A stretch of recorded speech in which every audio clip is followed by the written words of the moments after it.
الله وبركاته.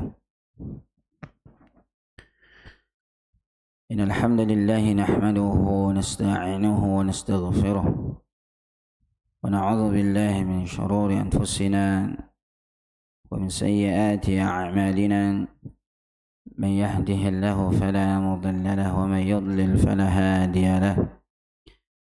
أشهد أن لا إله إلا الله وحده لا شريك له وأشهد أن محمدا عبده ورسوله لا نبي ولا رسول بعده. وأصلي وأسلم على نبينا محمد وعلى آله وصحبه ومن تبعهم بإحسان إلى يوم الدين وبعد. Jemaah yang dimuliakan Allah Subhanahu wa taala, tidak henti-hentinya senantiasa kita memuji Allah Jalla wa Ala atas segala nikmat dan karunia-Nya, sehingga sampai saat ini kita masih diberikan begitu banyak kenikmatan dari Allah Subhanahu wa taala, dan semoga nikmat yang Allah telah berikan kepada kita bisa aplikasikan dalam mentaati Allah Subhanahu wa taala. Salawat dan salam tentunya tercurah kepada qudwah kita Nabi Muhammad sallallahu alaihi wasallam beserta keluarga beliau, para sahabatnya dan para pengikutnya yang senantiasa istiqamah berpegang kepada sunnah-sunnahnya. Dan semoga kita semua yang berhadir di masjid ini digolongkan sebagai umat beliau yang akan mendapatkan syafaatnya kelak nanti pada hari kiamat. Amin Allahumma amin. Na'am, barakallahu fikum. Pada kesempatan kali ini kita akan memulai masuk pada pembahasan bab yang baru dalam kitab Syarah Riyadhus Shalihin min Kalam Sayyidil Mursalin, yaitu bab terkait dengan al-amru bil muhafadhati ala sunnati wa adabiha. Yaitu bab terkait dengan perintah memelihara atau menjaga sunnah dan adab-adabnya. Ya. Jadi bab ini adalah bab yang sangat penting, ya, karena ini terkait dengan memelihara sunnah atau menjaga sunnah dan adab-adabnya. Para ulama telah mendefinisikan, ya, terkait dengan apa itu sunnah. Saya tidak akan berpanjang lebar dalam menjelaskan definisi terkait dengan sunnah. Kita fokuskan kepada pemahaman sunnah indal muhaddisin. Ya, jadi pemahaman sunnah atau arti sunnah di sisi para ahli hadis. Ya, jadi sunnah menurut pemahaman ahli hadis adalah kullu ma udhifa ila Nabi sallallahu alaihi wasallam min qaulin أو فعل أو تقرير أو صفة خلقية أو خلقية قبل البعثة وبعد البعثة. Ya, ini secara istilah atau secara syar'i, yaitu sunnah itu adalah setiap apa-apa yang disandarkan kepada Nabi sallallahu alaihi wasallam min qaulin, dari perkataannya, wa fi'lin, perbuatannya, au taqririn, ketetapannya, atau sifat, ya, sifat beliau, ya, terkait dengan apa, fisik beliau dan segala macamnya, au khuluqiyatin, atau akhlak-akhlaknya, qabla al-bi'tsah wa ba'da al-bi'tsah, sebelum beliau diutus dan sesudah beliau diutus. Ini pengertian ta'arif sunnah indal muhaddisin. Ya, sunnah adalah apa tadi? Setiap atau segala apa-apa yang disandarkan, dinisbatkan kepada Nabi, baik perkataan perbuatan, takrir ketetapan, sifat-sifat beliau, akhlak beliau, baik beliau sebelum diutus atau sesudah beliau diutus. Nah, kalau kita sudah memahami konsep arti daripada sunnah, ya, maka kita sudah punya patokan, jemaah. Jadi setiap apa-apa yang disandarkan kepada Nabi itu merupakan sunnah. Dan arti definisi ini di sisi para ahli hadis sama, ya, pengertiannya seperti hadis itu sendiri, ya, seperti hadis. Adapun sunnah indal fuqaha, ya, di sisi ahli fiqih adalah apa namanya, yuthabu fa'iluhu wa la yu'aqabu tarikuhu, yaitu apa namanya, ya, syukran jazakallahu khair, yaitu orang yang mengerjakannya dibalas, diganjar dengan pahala, ya, dan apabila ditinggalkan tidak disiksa atau tidak mendapatkan dosa. Ini menurut apa? ahli fikih. Ya. Dan para ulama ketika, ya, menjelaskan tentang sebuah hukum, ini wajib, ini sunnah, ini, ya, sebatas untuk membedakan mana perkara yang wajib, mana perkara yang sunnah, tapi bukan untuk meninggalkan perkara sunnah, ya. Jadi mohon dicatat, jemaah. Jadi para ulama ketika, ya, menjelaskan tentang ini perkara wajib, ini perkara sunnah, ya, sebatas hanya ingin membedakan bahwasanya ini adalah perkara yang wajib dan perkara yang sunnah. Bukan, ya, seperti sebagian kita mungkin, ya, dia bertanya apakah ini wajib atau sunnah. Oh, kalau sunnah ya sudah, cuman sunnah, enggak wajib, ya, paham jemaah? Ya, seperti itu. Maka bab ini Al-Imam Nawawi rahimahullahu taala, ya, membawakan bahwasanya perintah untuk memelihara atau menjaga sunnah dan adab-adabnya. Ya, seperti biasa Al-Imam Nawawi rahimahullahu taala sebelum membawakan hadis-hadis yang terkait dengan pembahasan bab ini, beliau, ya, mengawali dengan menukilkan firman Allah Subhanahu wa taala untuk menguatkan dalil-dalil dari pembahasan yang akan dibahas, ya. Ada beberapa firman Allah Subhanahu wa taala yang beliau nukilkan untuk menguatkan, ya, pembahasan dalam bab ini.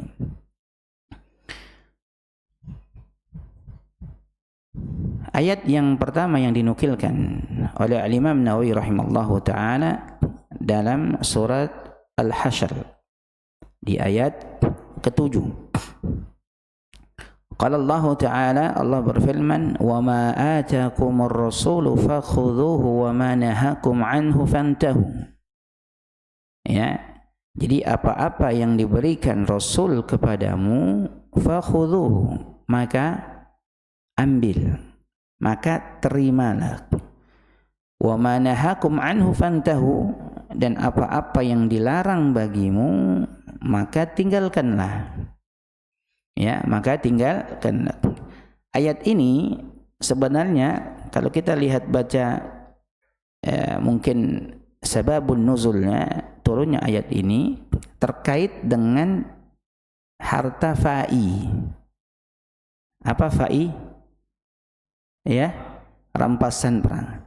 Apa bedanya fa'i dengan ghanimah? Ya. Ya, bedanya mal farqul bainal ghanimah wal fa'i.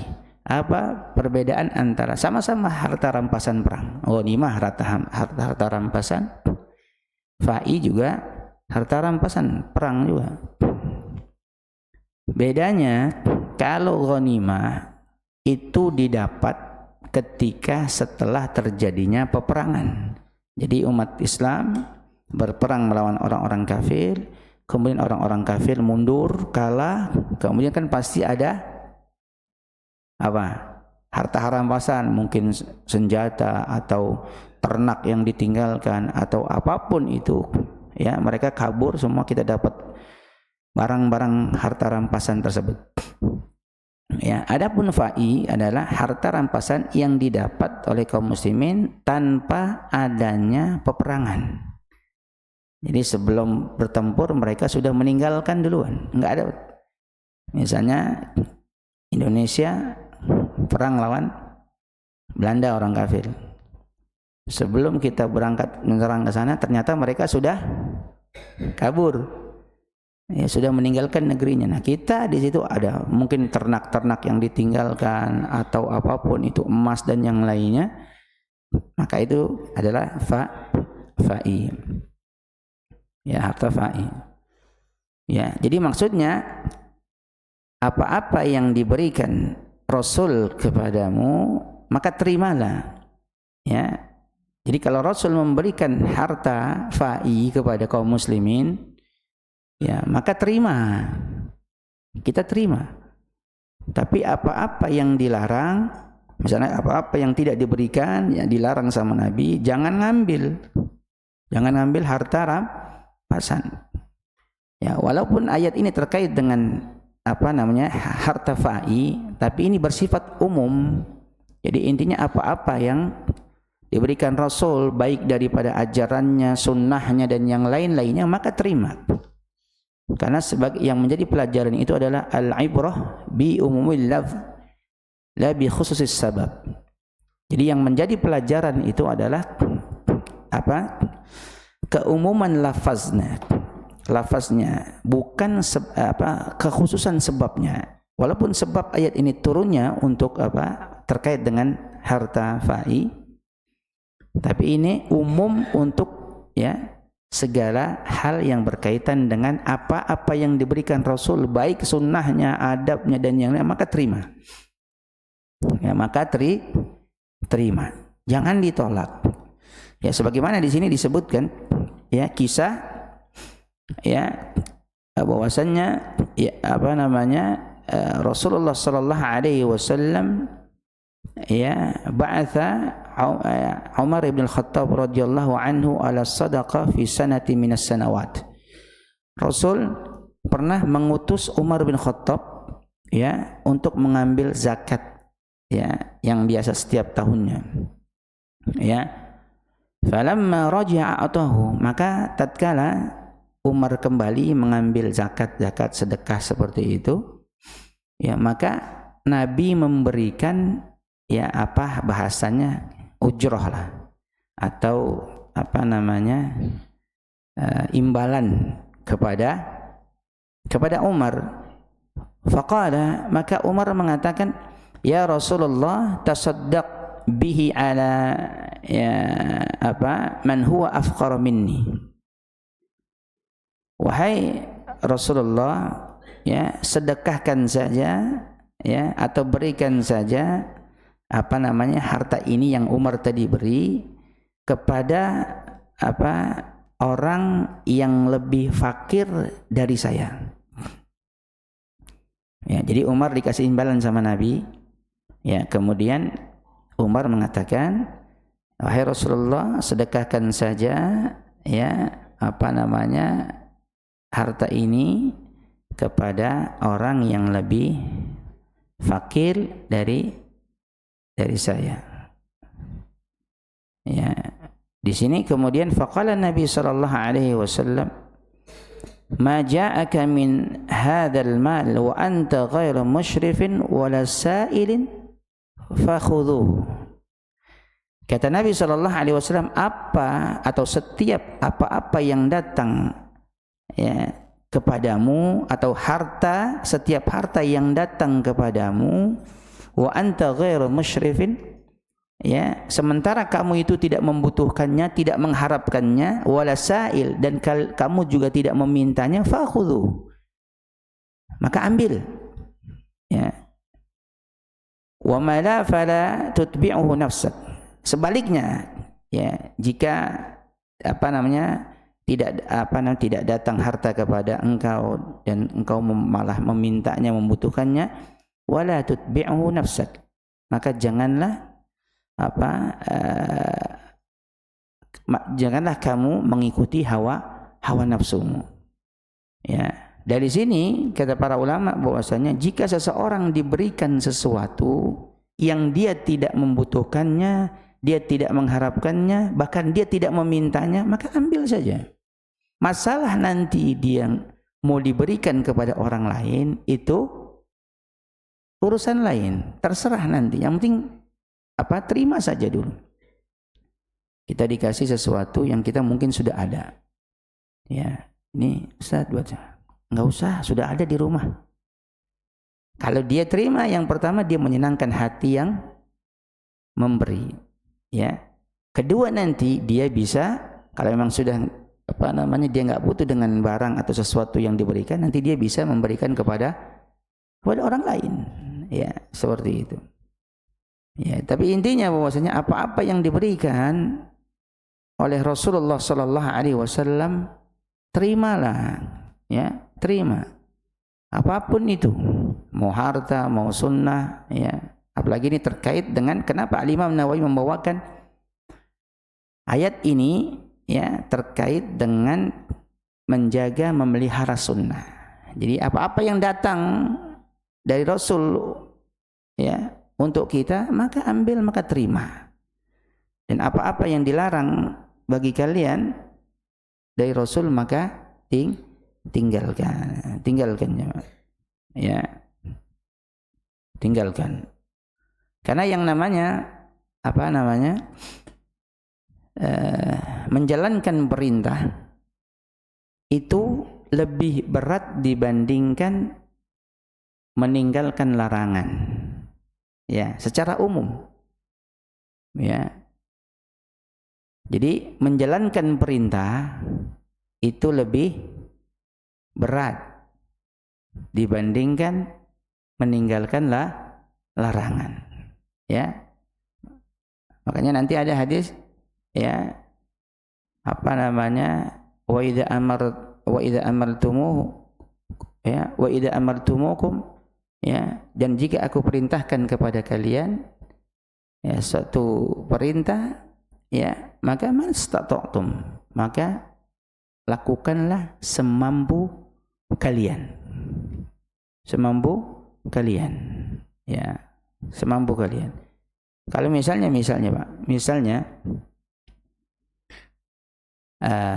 Pak, di masjid ini atau DKM lah, ya, ada batu yang besar di masjid, ya, ada batu yang besar di masjid.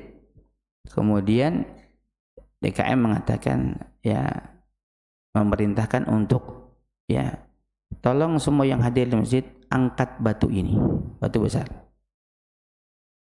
Kira-kira, ya, apakah semua yang hadir di masjid ini bisa mengangkat batu tersebut? Bisa enggak? Tidak semua. Mungkin ada yang bisa karena mungkin dia yang paling kuat. Atau ada yang mungkin cuman geser sedikit itu batu. Atau mungkin ada yang cuman pegangan batu doang cuman enggak kegeser. Ya. Nah, maksudnya ini yang disebut mastata'tum. Semampu menjalankan perintah, semampu kita. Ada yang mungkin kuat ngangkat batu tersebut, ada yang mungkin enggak kuat cuman geser sedikit. Atau yang mungkin enggak kuat geser cuman megang batu tersebut. Jadi menjalankan perintah itu lebih sulit dibandingkan meninggalkan larangan. Kalau misalnya DKM mengatakan, ya, jangan ada yang mengangkat batu tersebut dari masjid. Kira-kira semuanya bisa apa enggak? Bisa enggak? Bisa, ya.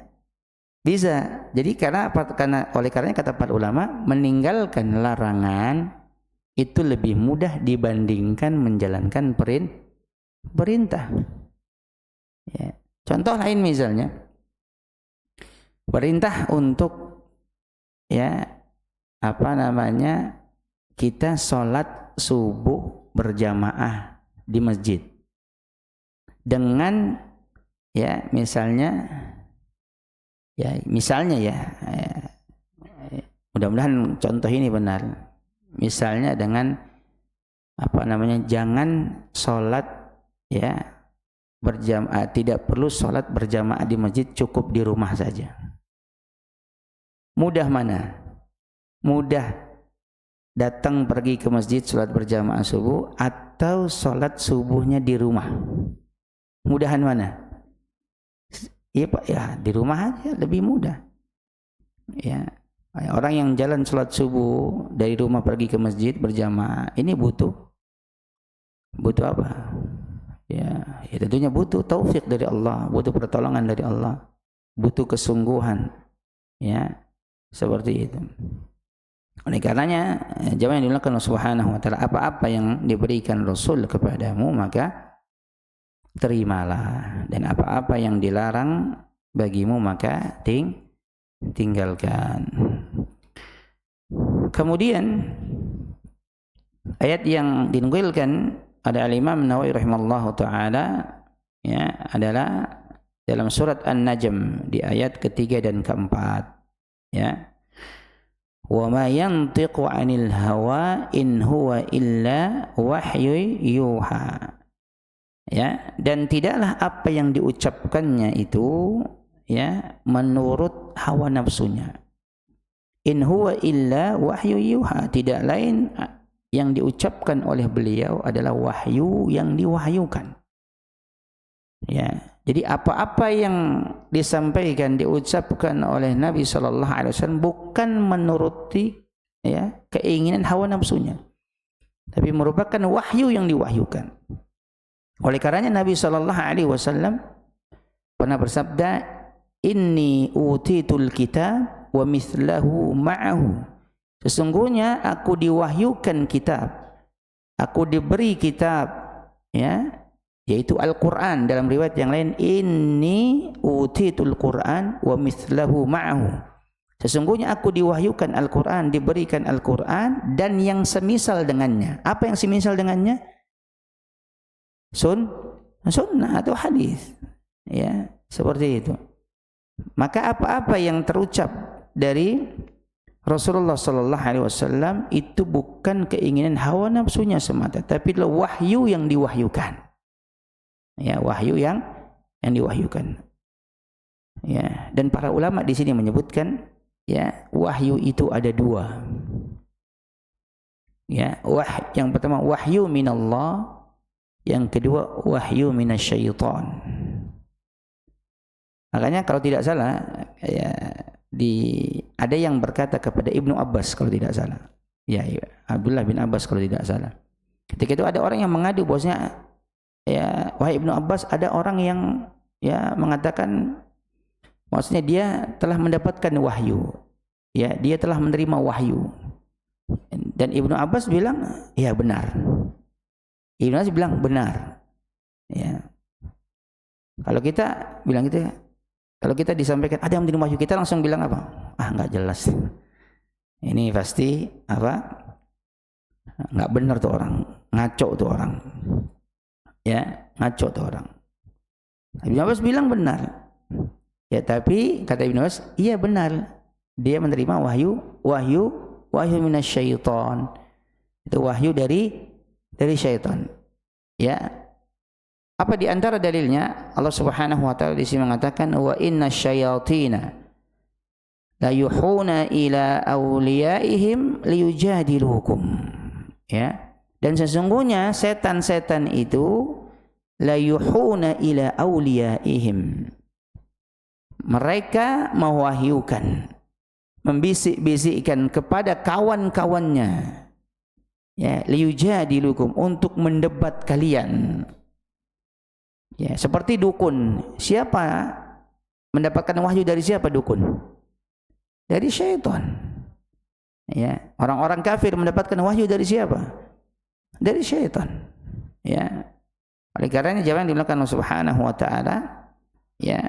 Jadi kita nggak perlu heran kalau ada orang-orang yang saat ini di akhir zaman banyak yang mengaku nabi dan mendapatkan wahyu. Iya benar, wahyu syaitan. Ya, dapat wangsit, dapat wahyu ketika bertapa di Gunung Sindur, Gunung Salak. Ya, ini bukan wahyu minallah, tapi ini wahyu minasyaitan. Kemudian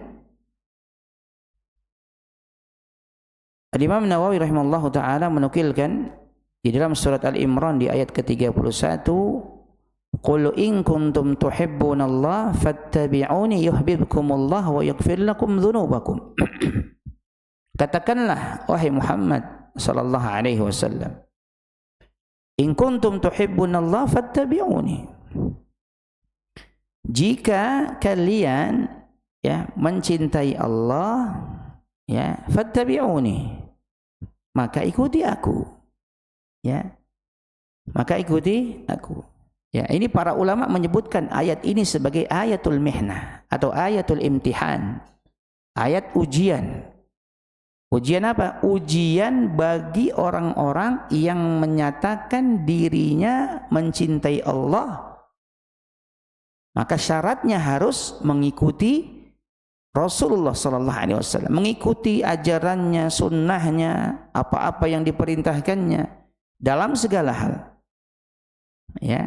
Oleh karenanya ketika orang-orang waqalatil yahudu wan nasara nahnu abna'ullah wa ahibba'u, dan berkata orang-orang Yahudi dan Nasrani, kami ini adalah anak-anak Allah wa ahibba'u, dan kekasih-kekasihnya. Orang-orang yang dicintainya. Orang-orang Yahudi mengatakan, Yahudi dan Nasrani mengatakan demikian. Nahnu abna'ullah wa ahibba'u. Kami adalah anak-anak Allah dan kekasih-kekasih Allah. Orang-orang yang dicintai oleh Allah Subhanahu wa taala. Maka turunnya ayat ini sebagai ujian bagi mereka. Kalau memang orang-orang Yahudi itu benar-benar mencintai Allah, syaratnya apa? Harus mengikuti Rasulullah SAW. Tapi nyatanya mereka justru malah menolak, mengingkari kerasulan Nabi SAW. Makanya ini disebut ayatul mihnah, yaitu ayat ujian. Sama juga seperti orang-orang munafik, mungkin orang-orang Islam yang menyatakan dirinya Muslim, dia mengaku mencintai Allah tapi enggak mau mengikuti ajaran yang dibawa oleh Rasulullah sallallahu alaihi wasallam. Enggak mau jemaah. Maka ini sebagai bukti kalau memang benar-benar kalian mencintai Allah, maka ikuti Nabi. Ikuti Nabi sallallahu alaihi wasallam. Yuhibbukumullah, niscaya Allah akan mencintai kalian. Wa yaghfir lakum dzunubakum, dan Allah akan mengampuni kesalahan-kesalahan kalian. Jadi jangan cuma mengatakan saya cinta sama Allah tapi tidak mau mengikuti Rasulullah sallallahu alaihi wasallam. Maka hendaknya kita berupaya untuk mengikuti Rasulullah sallallahu alaihi wasallam dalam segala hal. Dalam segala hal. Kemudian waqala ta'ala, kemudian Al-Imam Nawawi juga menukilkan firman Allah dalam surat Al-Ahzab di ayat ke-21. Laqad kana lakum fi Rasulillahi uswatun hasanatun liman kana yarjullaha wal yawmal akhir wa dzakarallaha katsira. Sungguh terdapat pada diri Rasulullah sallallahu alaihi wasallam suri teladan yang baik bagi kalian. Liman kana yarjullaha wal yawmal akhir. Bagi siapa saja yang mengharapkan rahmat dari Allah dan kedatangan hari akhir. Ayat ini menjelaskan bahwasanya pada diri Rasulullah sallallahu alaihi wasallam itu ada suri teladan yang baik bagi diri kalian, bagi kita semuanya. Jadi Rasul menjadi teladan bagi kita, menjadi panutan bagi kita. Di dalam Al-Qur'an ya, nabi yang mendapatkan ya predikat supaya diikuti adalah nabi kita Muhammad sallallahu alaihi wasallam dan Nabiullah Ibrahim. Ya, ayat ini mengatakan laqad kana lakum fi rasulillahi uswatun hasanah. Di dalam surat Al-Mumtahanah, qad kanat lakum fihim gimana ayatnya? Qad kanat lakum fihim uswatun hasanatun fi Ibrahim alladzi nama'ah. Ya. Oleh karenanya jamaah yang dimuliakan Allah Subhanahu wa taala, kalau kita sudah mengetahui bahwasannya Nabi sallallahu alaihi wasallam itu ya menjadi teladan bagi kita, maka hendaknya kita jadikan Nabi sebagai idola kita. Ya, saya pernah mendengar sebuah kisah. Ya, ada seseorang yang dia sangat ngefans bahkan mengidolakan grup band papan atas Indonesia, grup band musik. Jadi setiap apapun yang dilakukan oleh grup band musik terkenal tersebut, dia pasti ngikutin karena dia adalah idolanya. Dalam style, pakaian, rambut, apapun itu dia pasti ngikutin dalam banyak gaya dan yang lainnya. Jadi karena dia mengidolakan idolanya grup band musik. Tapi ketika dia sudah mengenal Islam, mempelajari Islam, ya dia sudah hijrah kemudian mengamalkan sunnah di antara sunnah Nabi sallallahu alaihi wasallam, ada mulai perubahan dalam pakaian, kemudian dalam hal penampilan. Mungkin orang tersebut pun memelihara jenggot, jemaah. Memelihara jenggot. Kemudian ada ya mungkin kawan-kawannya mengatakan, Anda ini aliran keras ya. Kamu ngikutin Islam aliran keras atau aliran radikal? Ya. Dia jawabnya bukan dengan dalil. Jawabnya simpel saja. Dulu saya itu sangat mengidolakan grup band musik papan atas. Apapun yang mereka lakukan pasti saya ikuti karena dia menjadi idola saya. Adapun sekarang saya mempelajari agama saya, ya, kemudian mendalami tentang sunnah-sunnah, maka yang menjadi idola saya sekarang ya Rasulullah. Ya. Yang menjadi idola saya Rasulullah, dan saya ingin ya meneladani Rasulullah dengan saya memelihara janggut karena Nabi memelihara jenggot. Tidak ada Nabi dan Rasul yang tidak memiliki jenggot. Semuanya memiliki jenggot. Jadi jawabannya dia nggak perlu pakai dalil. Orang yang bertanya akhirnya langsung, oh iya juga. Dulu saya berpenampilan ya mungkin sembarangan segala macam, saya mengidolakan. Kenapa nggak ada yang mempermasalahkan? Tapi ketika saya mengidolakan Rasulullah SAW, mengidolakan Nabi saya, kemudian saya mencoba untuk mengikutinya, kemudian orang-orang kenapa mempermasalahkan? Ya, kenapa mempermasalahkan? Dan Nabi adalah idola saya, dan saya ingin meneladani beliau. Dan Nabi itu memiliki jenggot. Bahkan Nabi SAW mengatakan dalam hadisnya, ya, au kama qala, khaliful musyrikin, ya, ahfus syawarib wa auful liha. Selisihilah orang-orang musyrikin, potong pendek kumis dan biarkan janggut. Maksudnya biarkanlah janggut itu tumbuh.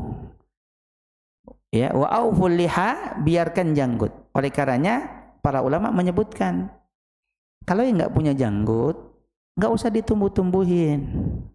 Enggak usah pakai minyak kemiri juga. Sebagian ulama menyebutnya ini takalluf, berlebih-lebihan. Ya, karena hadisnya menerangkan biarkan janggut, bukan suruh tumbuhkan janggut. Ya, seperti itu. Ya, ada orang yang mungkin gennya nggak tumbuh janggut. Ya nggak apa-apa, tapi dia suka, senang dengan janggut. Tapi kalau yang sudah ada tumbuh, jangan jangan apa? Jangan dipotong, jangan dicukur. Atau saya kalau tumbuh nanti saya kayak tusuk sate, Ustaz. Enggak apa-apa, biarkan saja. Biarkan dia tumbuh. Ya, kelihatannya enggak bagus, Ustaz, nanti kalau dilihat ya. Siapa yang melihat? Ya. Kita ingin apa? Menjaga sunnah, memelihara sunnah, ataukah kita ingin mendapatkan simpati dari orang lain? Kita itu yang jadi ukurannya adalah Allah dan Rasulnya ridho kepada kita, bukan manusia. Ya, seperti itu. Ya, ini diantara apa? Kisah seseorang yang dia apa namanya mengidolakan Rasulullah Sallallahu Alaihi Wasallam, kemudian mencoba untuk apa? Menjalankan sunnah-sunnahnya. Jadi memelihara janggut ini sunnah atau bukan? Sunnah atau bukan? Sunnah. Sebagaimana tadi pengertian sunnah. Apa pengertian sunnah tadi? Segala sesuatu yang disandarkan kepada Nabi SAW, baik perkataannya dan perkataan Nabi bahwasannya selisihilah orang-orang musyrik, potong pendek kumis dan biarkan janggut. Ya, kemudian au fi'lin, dan perbuatannya. Dan kita lihat Nabi itu berjanggut. Ya, seperti itu. Ya, maka ya ini bagian daripada memelihara sunnah. Maka pada diri Rasulullah SAW ada suri teladan yang baik bagi kalian. Maka jadikan Rasulullah SAW sebagai teladan dan panutan serta idola bagi kita. Ya, anak-anak kita kalau ditanya idola kamu siapa, jangan ya apa namanya para artis atau pemain sepak bola, jangan. Idola itu ya Rasulullah, para sahabatnya, ya para ulama-ulama, ya seperti itu. Jangan idolanya siapa idola kamu pemain bola, Cristiano Ronaldo misalnya. Ya, idola saya Rasulullah. Ya, seperti itu. Kemudian ayat berikutnya yang dinukilkan oleh Imam Nawawi rahimahullahu taala itu dalam surat An-Nisa di ayat ke-65. Wa qala ta'ala fala wa rabbika la yu'minuna hatta yuhakkimuka fima shajara bainahum thumma la yajidu fi anfusihim harajan mimma qadaita wa yusallimu taslima. Kata Allah Subhanahu wa taala, ya, fala wa rabbika, ya, maka demi Rabbmu, demi Tuhanmu, la yu'minuna, sekali-kali mereka belum beriman, tidak beriman, seakan-akan ini menafikan iman bagi seseorang. Kenapa? Ya, sampai hatta yuhakkimuka fima syajara bainahum, sampai engkau wahai Muhammad dijadikan hakim, ya, terhadap perselisihan di antara mereka. Ya. Thumma la yajidu fi anfusihim harajan mimma qadaita, kemudian tidak ada keberatan pada hati-hati mereka terhadap putusan yang engkau putuskan. Wa yusallimu taslima, dan mereka menerimanya dengan sepenuhnya. Ya. Sampai didahului dengan apa namanya fala wa rabbika, maka demi Tuhanmu, demi Rabbmu, ya, mereka tidak beriman. Sekali-kali mereka tidak beriman sampai engkau, yaitu Nabi kita Muhammad sallallahu alaihi wasallam, dijadikan hakim, ya, dijadikan hakim terhadap perselisihan, terhadap perkara yang mereka perselisihkan di antara mereka. Ya, kemudian apa? Mereka kalau sudah diputuskan sama Nabi, ya, maka ya mereka menerimanya dengan apa? Tanpa adanya keberatan pada hati-hati mereka atas putusan yang Nabi putuskan, dan mereka menerima dengan sepenuhnya. Kata para ulama, ayat ini ya ada terkait dengan dua sababun nuzulnya, terkait dengan turunnya ayat ini. Yang pertama adalah terkait dengan kisah perselisihan sahabat Az-Zubair bin Awam dengan sahabat Ansor.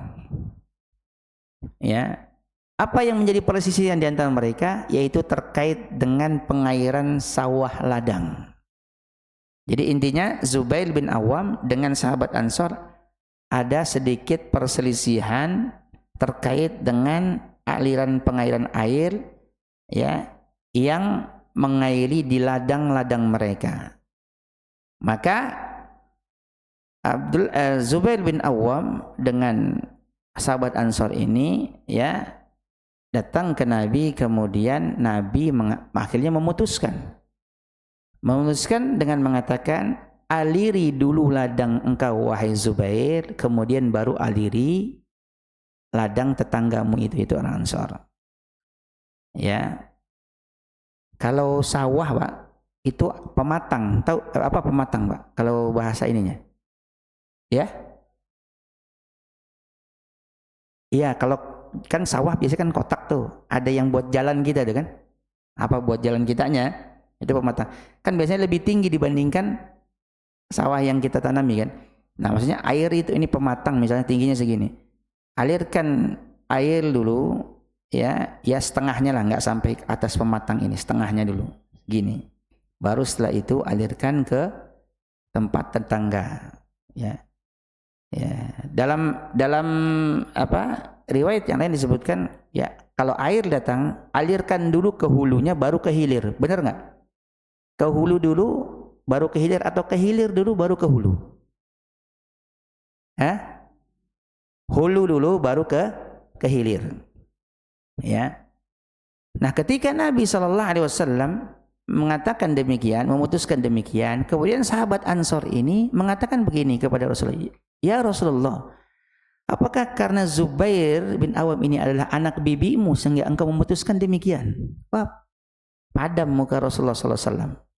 Maksudnya Rasulullah marah, karena memang Zubair dengan Nabi termasuk sepupu, karena ibunya Zubair adalah Safiyah binti Abdul Muttalib, ya, bibi Nabi. Nah, Safiyah binti Abdul Muttalib memiliki anak, di antaranya adalah Zubair ibn Awam. Ya, dan Zubair ini berarti sepupu dengan Nabi dari jalur ayah. Karena Safiyah binti Abdul Muttalib, Abdullah bin Abdul Muttalib. Ya, seperti itu. Maka Nabi kemudian Nabi langsung bilang, wahai Zubair, alirkan air tersebut ke tempatmu dulu, ya, akhirnya suruh sampai penuh, ya, seperti itu. Ya. Maka ayat ini turun, kata Zubair, ayat ini saya rasa turun terkait dengan tentang kami berdua ini, ya, maka tidak beriman sampai engkau wahai Muhammad dijadikan hakim atas perselisihan yang terjadi di antara mereka, dan mereka, ya, menerimanya atau mereka tidak berkeberatan hati mereka menerima putusan tersebut. Ya, kalau orang yang benar-benar beriman, maka dia harusnya menerima keputusan Nabi, karena apa yang disampaikan Nabi itu bukan keinginan hawa nafsunya, in huwa illa wahyu yuha, melainkan wahyu yang diwahyukan. Ini riwayat sababun nuzul yang pertama. Yang kedua adalah ada dua orang yang dia datang berselisih, A dengan B. Dia datang kepada Nabi, kemudian diberitahu tentang perselisihan di antara mereka. Kemudian Nabi ketika mendengarkan itu, maka Nabi memutuskan yang benar adalah si A. Tapi si B enggak puas. Si B tidak puas. Kalau gitu kita cari lagi hakim untuk memutuskan perselisihan di antara kita. Siapa lagi kita? Dia cari ke Abu Bakar. Datang ke Abu Bakar, ternyata Abu Bakar tanya, apa yang Nabi putuskan buat kalian berdua? Disebutkan Nabi membenarkan saya, dan perkara ini kata Nabi, saya yang benar, saya berada di pihak yang benar. Ya sudah, kata Abu Bakar, saya ikut keputusan Nabi. Apa yang diputuskan Nabi, itulah keputusan saya. Dan si B nggak puas lagi, datang ke Umar, nanya sama lagi, ada apa? Ini ada perselisihan, wahai Umar, kami ada perselisihan antara saya dengan teman saya ini. Ya, terus Nabi sudah memutuskan, Nabi memutuskan bahwasanya saya di pihak yang benar. Terus kamu, kita cari hakim supaya bisa memutuskan kembali karena teman saya belum puas dengan jawabannya. Tunggu sebentar, kata Umar. Tunggu sebentar, Umar keluar menghunuskan pedang, langsung dibunuh si B. Tapi riwayat ini lemah, kata para ulama. Riwayat yang ini, karena ada seorang rawi yang bernama Ibnu Lahiyah yang dinilai atau dikritisi oleh para ulama. Ya, maka si A ini lapor kepada Nabi, ya, bahwasanya Umar telah membunuh sahabat saya ini. Kata Nabi apa? Umar tidak mungkin membunuh orang yang beriman. Ya, Umar tidak mungkin membunuh orang yang beriman. Maka turun ayat ini, fala wa rabbika hatta yuhakkimuna la yu'minuna. Ya, fala wa rabbika la yu'minuna.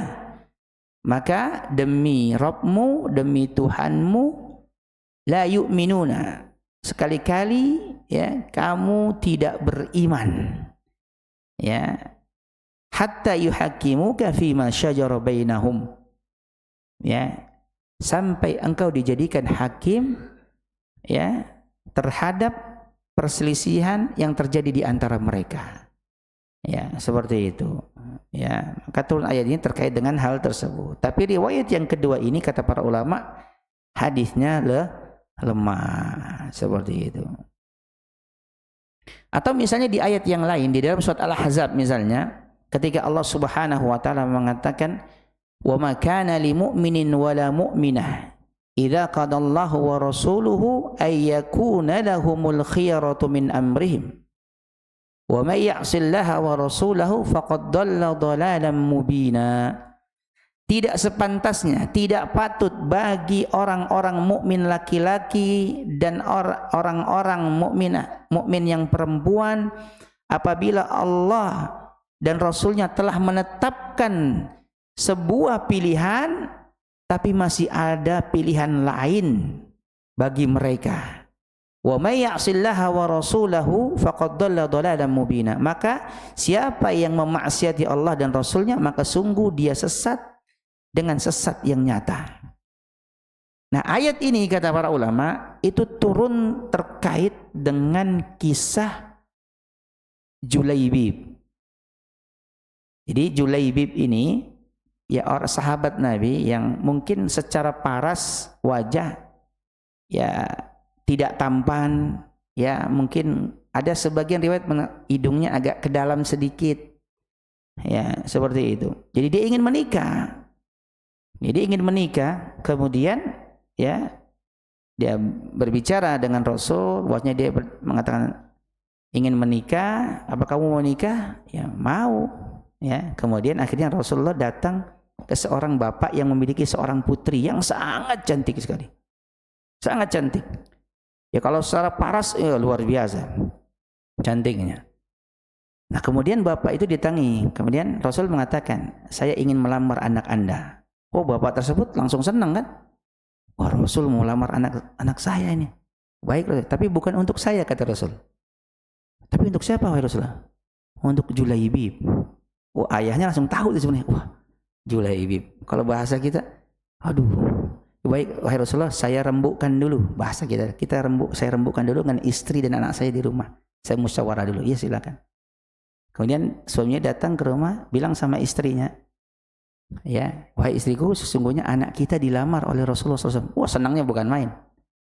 Disenangnya bukan main. Wah, dilamar sama Rasulullah. Ya, tapi bukan untuk Rasulullah. Loh, terus untuk siapa? Untuk Julaibib.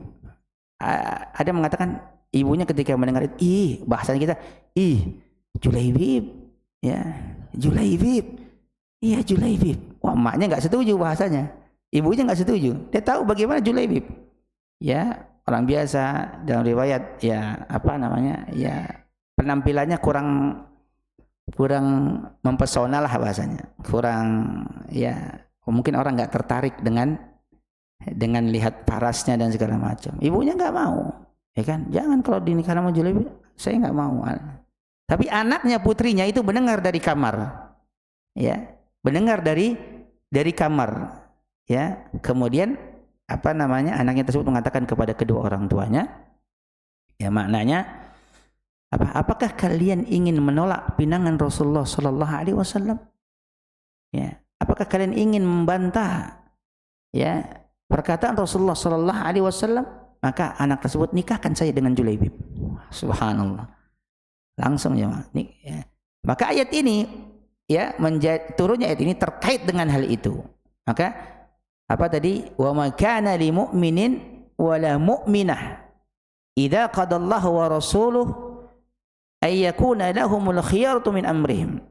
Tidak sepatutnya, tidak pantas bagi orang-orang mukmin dan mukminah apabila Allah dan Rasul telah menetapkan sebuah pilihan, ya, pilihan Rasul, putri Anda dinikahkan dengan Julaibib. Makanya wanita ini, ya, mendengarkan, patuh terhadap apa yang Rasul tetapkan bagi dirinya. Kata wanita tersebut, pilihan Rasulullah tidak akan menyengsarakan kita. Ya, maka orang kalau sudah dipilihkan, sudah ditetapkan hukum oleh Allah dan Rasulnya, maka nggak ada pilihan lain sudah. Sam'ah wa ta'ah. Kami dengar dan kami taat. Seperti itu. Jangan justru malah cari pilihan-pilihan lain. Seperti itu. Tapi kalau sekarang, kalau sekarang beda hukumnya. Karena enggak ada Rasul. Ya. Seperti itu. Ini enggak ada Rasul sekarang. Ya, kalau saya milih dulu, Ustaz. Saya enggak mau, Boleh enggak gitu? Boleh enggak? Ya, misalnya ada ustadz nih, udah kamu nikah saja sama itu, apa namanya, sama fulan, ya kan? Pasti nggak bilang, saya dengar apa yang ustadz sampaikan. Boleh nggak dia nolak? Wanita tersebut, ya boleh, jamaah, ya. Ada ini pilihan. Tapi kalau Allah dan Rasulnya yang memerintahkan itu, sudah kita terima. Pasti ada kebaikan dan hikmah di dalamnya. Ya. Kita habiskan dalil-dalil Quran yang dinukilkan oleh Imam Nawawi. Ya. Kemudian waqala ta'ala, Allah berfirman dalam surat An-Nisa juga yang dinukilkan oleh Imam Nawawi, ya, fa in tanaza'tum fi syai'in farudduhu ila Allah war Rasul. Ya, jika kalian berlainan pendapat, jika kalian berselisih tentang sesuatu, farudduhu ilallah wa rasul, maka kembalikan kepada Allah dan Rasul. Ya, wa qala ulama, dan berkata ulama, makna daripada kembalikan kepada Allah dan Rasulnya, ilal kitabi was sunnah, yaitu kepada Al-Qur'an dan As-Sunnah. Ya. Oleh karenanya kalau ada, ya, para dai, para duat, kita kembali kepada Al-Qur'an dan Sunnah. Ya, ini benar. Ya. Jadi kalau kita berselisih tentang sesuatu, tentang apapun dalam perkara agama kita, ya kembalikan kepada Allah dan Rasulnya, ila kitabi was sunnah. Bukan kita, ya sudah, yang penting kita masing-masing aja. Nggak bisa begitu, jemaah. Kita kembalikan kepada Al-Quran dan As-Sunnah, bifahmi salafil ummah, dengan pemahaman salaful ummah. Ya, seperti itu. Maka kembalikan. Jadi kalau kita berlainan, misalnya contoh aja, misalnya kita berselisih tentang misalnya hukum warisan, ya, hukum warisan. Kita nggak tahu waris berapa nih, anak 3 perempuan, laki 2, kemudian bapak sudah meninggal, terus warisnya bagaimana pembagiannya, ya, kita berselisih, kita nggak ada yang tahu satu keluarga. Terus ada yang nyeletuk di antara keluarga kita, ya sudah, kita bagi rata aja biar adil. Ya, ini adil apa tidak? Ya tidak, jemaah. Maka kita kembalikan kepada Al-Quran dan As-Sunnah. Allah jelaskan tentang hukum warisan di dalam Al-Quran.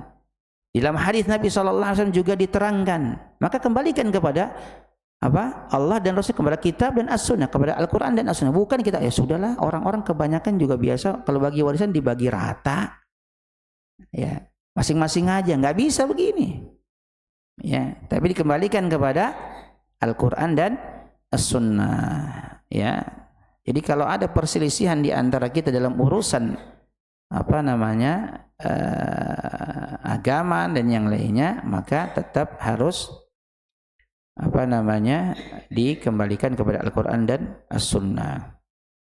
Ya, dalam urusan dunia juga seperti itu. Ya, terkait dengan misalnya hutang piutang.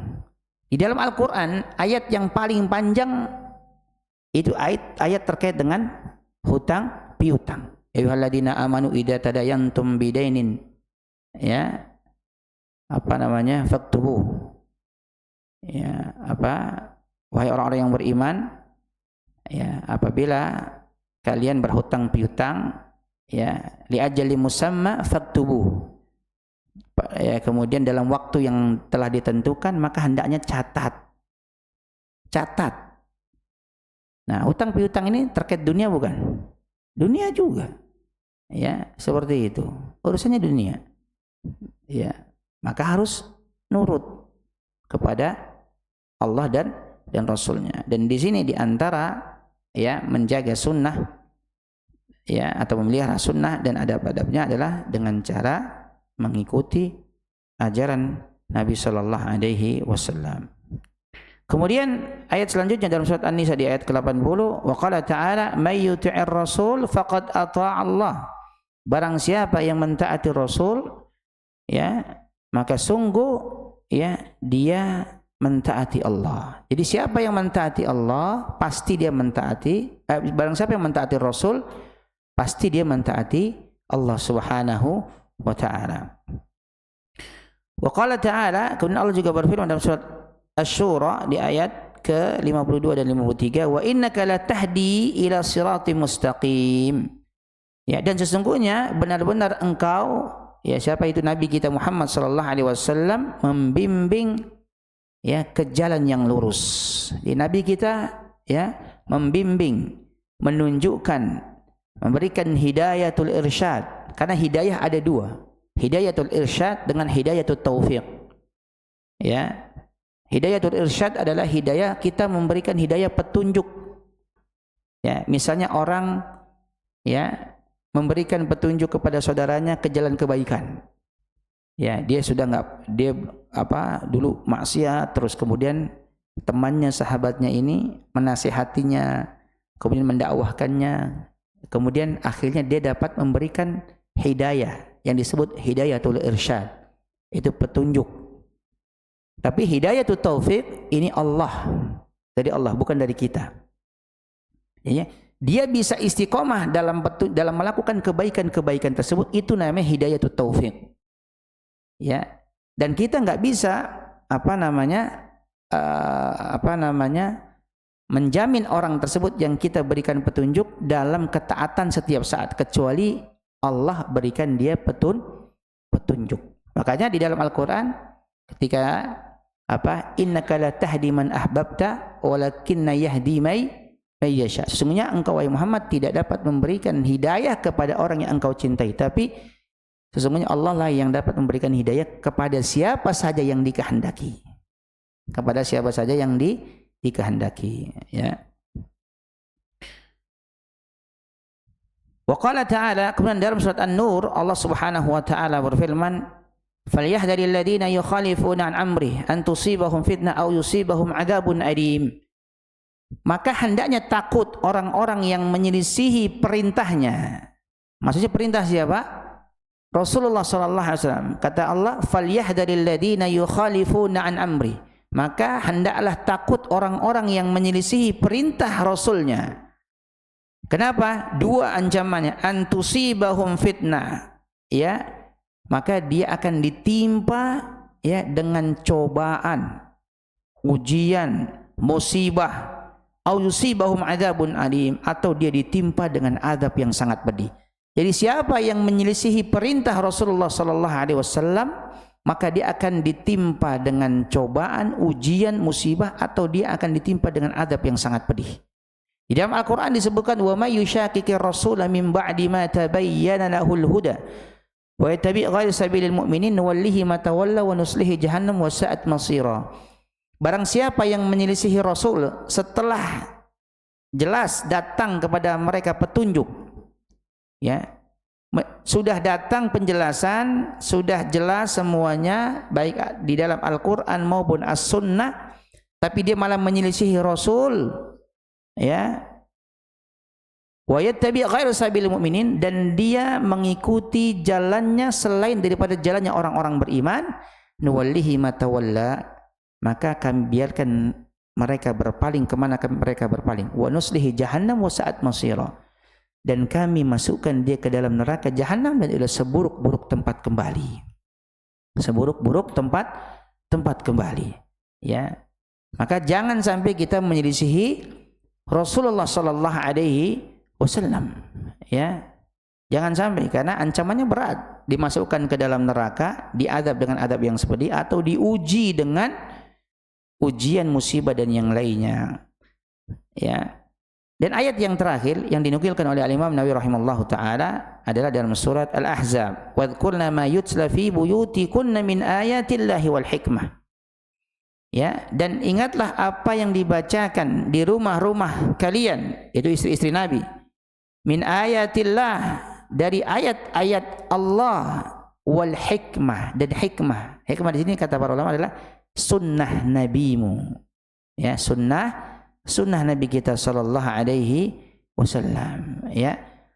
Wal ayatu fil bab katsiratun, dan ayat-ayat terkait dengan bab ini sangat banyak, kata Imam Nawawi rahimahullahu taala. Naam, barakallahu fikum. Ini jamaah yang dimuliakan Allah Subhanahu wa taala, ya, yang bisa kita sampaikan terkait dengan pembahasan bab al-amru bi muhafadzati ala sunnati wa adabiha, yaitu bab terkait dengan perintah menjaga, memelihara sunnah dan adab-adabnya.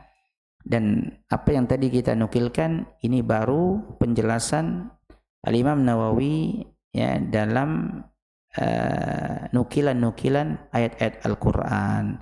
Dan insyaallah kita akan lanjutkan nanti pada pertemuan berikutnya, ya, terkait dengan nukilan-nukilan hadis yang dinukilkan oleh Al-Imam Nawawi rahimahullahu taala dalam pembahasan ini. Wallahu ta'ala bishawab. Ini yang mungkin bisa kami sampaikan. Kurang lebihnya mohon maaf. Mungkin ada pertanyaan satu. Ada jemaah? Ya, 6.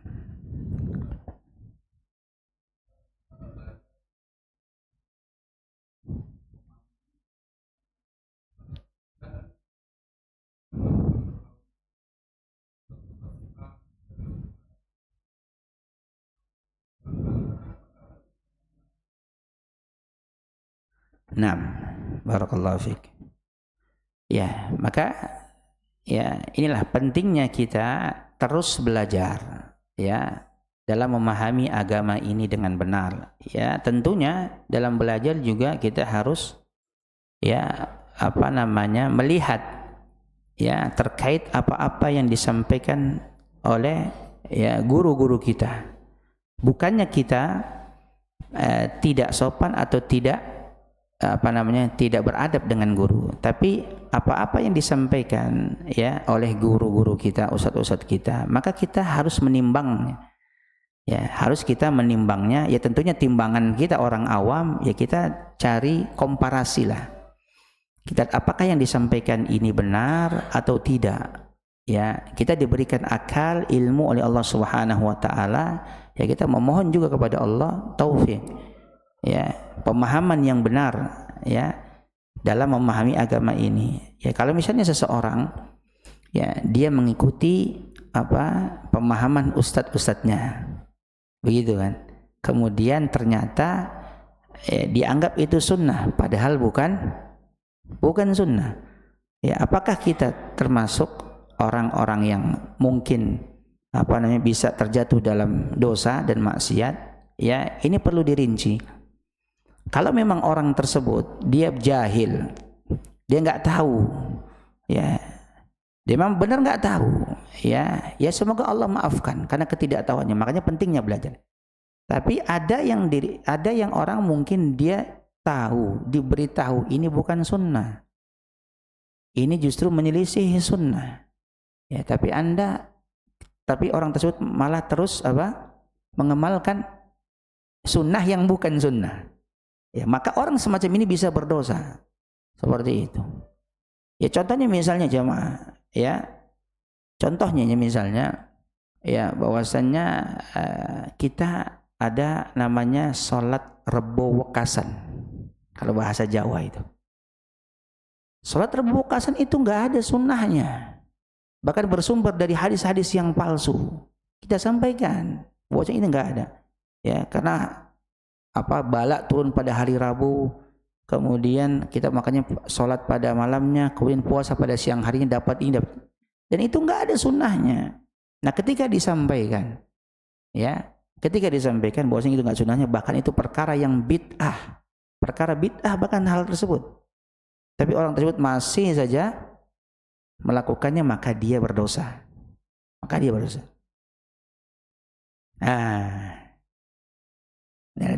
Kiai itu bukan dalil. Ya, intinya dalil itu Al-Quran dan As-Sunnah. Maksud kiai dalil maksudnya orang awam itu yang menjadi rujukannya adalah kiainya. Ya, seperti itu. Makanya kalau orang tersebut belajar, dia harus benar-benar mengetahui dan memahami serta berdoa kepada Allah agar diberikan pemahaman yang benar. Ya khawatirnya tadi itu bukan sunnah, tapi malah disebut sunnah. Padahal itu enggak ada dalilnya, tidak ada sunnahnya dari Nabi Sallallahu Alaihi Wasallam, dari para sahabatnya, kemudian kita buat-buat sendiri. Ya, maka ini perkara yang tidak diperkenankan, tidak dibolehkan. Seperti itu. Wallahu a'lam.